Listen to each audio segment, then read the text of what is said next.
ఒక national award winner హీరోని పట్టుకొని ఎంత ఘోరంగా అంటే అంత ఘోరంగా అవమానిస్తారు ఈ రాష్ట్ర ప్రభుత్వం. చెప్తున్నా కదా, ఇలాంటి సిచ్యువేషన్ అసలు ఏ హీరోకి రాకూడదు.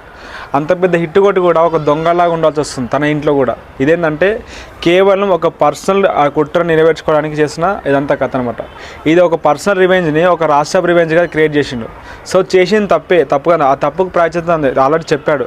అది వినకుండా మీరు అసలు ఎంత న్యూసెన్స్ అంటే అసలు ఒక క్రిమినల్ న్యూస్ చూస్తారన్నమాట.